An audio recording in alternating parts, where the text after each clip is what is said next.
For the past month, I have been trying to rationalize and theorize why the Mets have been making the pitching decisions that they have been making. I thought maybe they were doing trial by fire to see who the fourth starter should be, waiting for either Walker or Carrasco to flat out win the job and take it from the other. I thought maybe they were trying to put guys in big spots that they weren't accustomed to see who was going to make the roster and who they were going to trust with 5th, 6th, 7th inning spots, because they know that the back end of their bullpen, like it or not, is going to be Ottavino, May, Lugo, Rodriguez, and Diaz. Well, I am throwing that theory out the window because after last night, I think that they just don't know what they're doing anymore with the bullpen. I'm specifically talking about Showalter here. For those of you that did not see the game, Carlos Carrasco started against the Marlins. The Mets had a 1-game lead in the NL East, so they had the entire bullpen rested and ready to go for this game. It should have been all hands on deck because they need to treat last night's game and tonight's game like they were down 3-2 in a best-of-7 series because they needed to have a lead going into the Atlanta series this weekend. Well, what happens? Carrasco starts. His starts go one of two ways. Rough first inning, great the rest of the game, or rough first inning, never gets on track, gets shelled. Well, last night was option number 2. He gave up 2 runs in a horrific first inning that he was lucky he got out of at less than 4-0. Second inning, he comes out. First 2 guys on. A booted double play ball behind him, miraculously gets out of the inning with a very high pitch count, only down 2-0. That should have been the end of his night. It's no Monday morning quarterbacking. It's not hindsight. You fast forward to the 3rd inning, Buck decides to leave him in. He gets an out. He gives up a laser double. That is it. When that double happens, he needs to be gone. That is the last batter he should have faced. The Miami Marlins team OPS looks like a bad credit score reading, and they were up there looking like kids taking hacks at a piñata that they couldn't wait to tee off on at a birthday party. It was an embarrassing decision to keep him in the game. And what happens? A home run. And I know it was 339 feet down the line. I don't care. I don't care what StatTrack says. I don't care what the probability of that ball leaving the yard was. Carlos Carrasco should have never been in the game for that. And just to be clear here, Carrasco seems like a great guy. He is a cancer survivor. He's got heart. He's got grit. He is a professional athlete. He is a dude that you want on your team, and he has been really good for the Mets throughout the regular season. But there are some nights when athletes don't have it, and the head coach has to be able to pick that up and protect them from themselves. So even though they don't want to stop, they don't want to quit, they want to keep going, you need to be the one to make the decision because you are the leader to take them out. He didn't do it. The Mets go down 4-0 in a game they should have been trailing 2-0. The response in the bottom of the 4th inning, Pete Alonso hits a 3-run home run. As shocking, the top of the lineup is the only thing that did something the whole night. So the Mets make it 4-3. The game should have been 3-2. Trevor Williams comes in, which, hey, one of the 7 guys that were available last night because of the off day. He was great in his first inning. He gives up 2 of the runs right back, 6-3. The Mets are out of it the rest of the game. And then the cherry on top, which is just another decision by Showalter that I'm not understanding, he puts Edwin Diaz in the 9th inning when it was 6-4, and that was the final score. So here are my questions. What in God's name made Buck Showalter decide that Carlos Carrasco needed to pitch the rest of that 3rd inning when he had every relief pitcher available? 2, I get Diaz has only pitched 4 times in a month. Why is he pitching when you're down 2 runs in the 9th inning? What happens tonight when they have a lead in the 8th inning and they don't know who to go to because Ottavino is struggling, and Ottavino had to pitch the 7th and part of the 8th, and then you need to go to Diaz, and he has to throw 25 pitches to win a game that is now an absolute must-win, and then you have him for this weekend against Atlanta, and he's less than 100% because he threw in a 2-run deficit the night before. I do not understand what Buck is doing. This has been a month-long thing. It's not just this series. It's not just the microcosm of it being with a 1-game lead.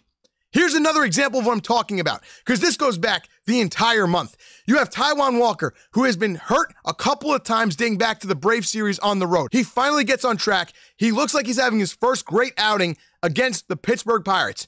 He goes deep into the game. He's at 90 pitches where he usually falters anyway. Buck throws him back out there for the 8th inning. What does he do? Hard ground ball out. That should have been the end. He clearly was out of gas. Buck leaves him in.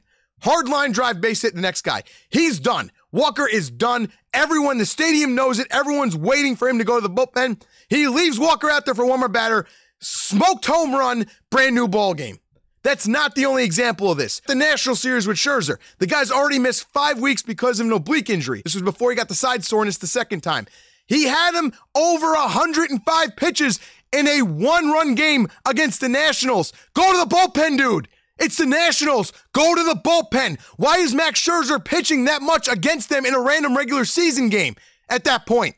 The whole point of having Scherzer and DeGrom is to make them 100% healthy and building forward towards the playoffs. Why is he throwing over 105 pitches against the Nationals? What other decisions have they made that you're wondering where this list is coming from, that I'm losing faith in Showalter managing the games? I don't know. Maybe against the Cubs when they only hit left-handed pitching and they know going into the series that they are going to have David Peterson either move to the bullpen or do one more start. This would have been the perfect time to have Williams do a spot start and get Peterson accustomed to relief outings for an entire month. Instead, they start Peterson. He has a history of not throwing strikes randomly out of nowhere. He had no command of the strike zone from the start. They let him face 6 batters and give up 4 runs before they pulled him out of the game when he couldn't throw a strike against a team that only hits lefties. Why are we starting a guy for the last time on the year by plan when you were 50-50 on letting it happen anyway, when the team kills lefties and he is a lefty? Why don't we just go to Williams? These decisions are mind-boggling. And the worst part is they all scream complete lack of urgency and understanding of the moment. The message that you sent to the team last night was, who gives a shit if we win this game when they're up 1 and need to have a lead going into the series that starts in 48 hours and they're playing a team that doesn't lose? You had to win the 2 games, and you treated the first game like it was spring training day 5.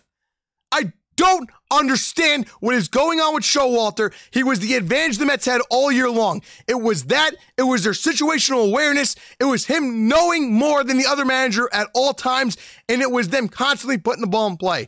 And one of the 3 advantages, as far as I'm concerned, are gone, and that is terrifying for anyone that has any belief that this team is going to win the World Series. Can they still win the division? Yes. Are they 97-58? Yes. Are they still the probable favorites to win the division according to all the analytics? Yes. If they get knocked into the wild card, are they still the favorites in the wild card? Yes. Do they still have the starting pitching, no matter who they're facing, to be at worst 50-50 odds in that situation because of DeGrom and Scherzer? Absolutely. Is Bassett the best 3-starter of any team in the playoffs? Probably. So should they always be considered at best even odds to win? Yes, but the problem is the way that they're playing, the way that they're making decisions, it doesn't look like that. Nothing that they're doing from a coaching standpoint has made any sense to me in the last week. It needs to be rectified. They need to get back on track. They need to get that advantage back or they are cooked. And all these concerns have finally boiled over that I have come out with them completely because of what happened last night. So hopefully they got it out of their system, and that is the last time they have a bewildering decision in a game for the last 7 games and the last time they show up a dud performance. Tonight has become an absolute must-win. They need to win tonight. Now they have to win 2 out of 3 against Atlanta. They were in a spot where they only need to win 1 out of 3. Now they need DeGrom and Scherzer to both win their starts. So they've got put all the pressure on the world. So now they got a trial by fire for the whole team because guess what, guys? You are in Game 7 baseball for the next 7 days. So go out and prove that you deserve to be in the spot that you have gotten to in this point of the year, because the way that you have handled the last month has made everyone question if you took it seriously enough. We'll see what happens.